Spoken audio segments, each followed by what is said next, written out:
Nutrition of the day. Nutrition of the day today is all around supplements. So supplements are something that have come into our life because some of them fill a nutrition deficiency. Some of them are just there because they're really good at marketing the product, like protein. So let's start with protein.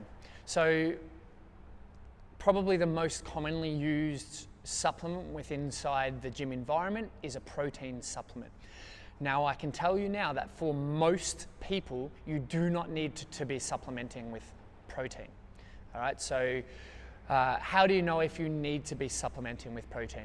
If you're doing more than just the workout of the day, about 5 days a week, so you're doing CompWOD, or you're doing a sport training, or you're doing something extra on top of just 5 days of working out a week, then maybe you need to look at extra supplementation through a protein powder. If you are a really hard gainer, maybe you need to be supplementing through a protein powder. If you know that you don't get the nutritional requirement of protein in your meals every day, so you could be vegetarian or vegan and you might need to supplement there. You could maybe not eat too much a day. You might be fasting and you might only eat 1 or 2 meals a day. They are some other reasons why you may need to be supplementing with protein. The other one is if your exercise requires it. So if you are doing CompWOD and everything like that, and you're doing a strength program on top of it, then maybe you need that extra serving or 2 of protein a day. But for most people, we do not fit into any of those categories, and we don't need to be supplementing with that extra protein. In fact, it has been shown to be of detriment to our kidney and liver health if we take in too much protein that we don't need. So if you need any recommendation or advice on whether you as an individual should be taking protein as a supplement, just give us an email at kobe@crossfitabode.com and I'll let you know whether I believe that supplementing with protein is a good idea for you or not. Other supplements. So other supplements, let's talk about ones we find generally inside a gym, like BCAAs, creatine, and pre-workout. First of all, pre-workout, I definitely do not think you should be having pre-workout.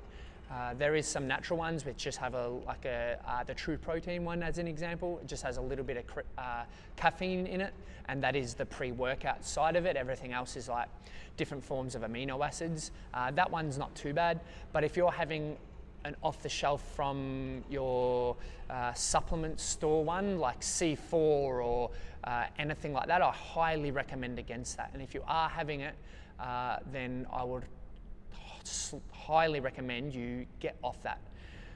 Especially for something like CrossFit, when we're already getting the heart rate really high, especially when we're living in Darwin, for those that live in Darwin, and we need that extra hydration requirement and that we can overheat a lot easier in Darwin. I'd highly recommend against any kind of pre-workouts like that.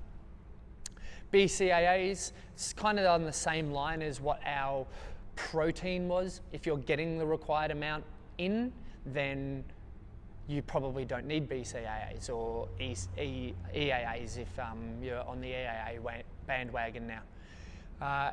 If again you're doing a massive amount of training, then maybe you can have that as an intra-workout kind of drink, coupled with maybe some electrolytes to keep you focused. Creatine, again, if you're a lady, I probably wouldn't be having creatine unless your aim is to kind of build big size. It's a kind of a cell volumizer. It also adds to water or fluid retention, so maybe not the best thing if you're trying to look lean and maybe lose some weight. But if you're a guy, you're a hard gainer and you want to put on extra muscle size, then probably creatine. It's one of the most well-researched supplements out there. So creatine can be pretty good for that.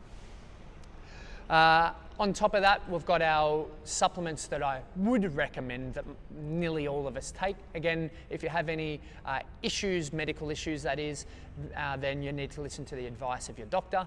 However, if you're otherwise healthy, then a couple of things. Magnesium and or electrolytes, especially in Darwin, for those that live in Darwin, is something I would supplement with every day.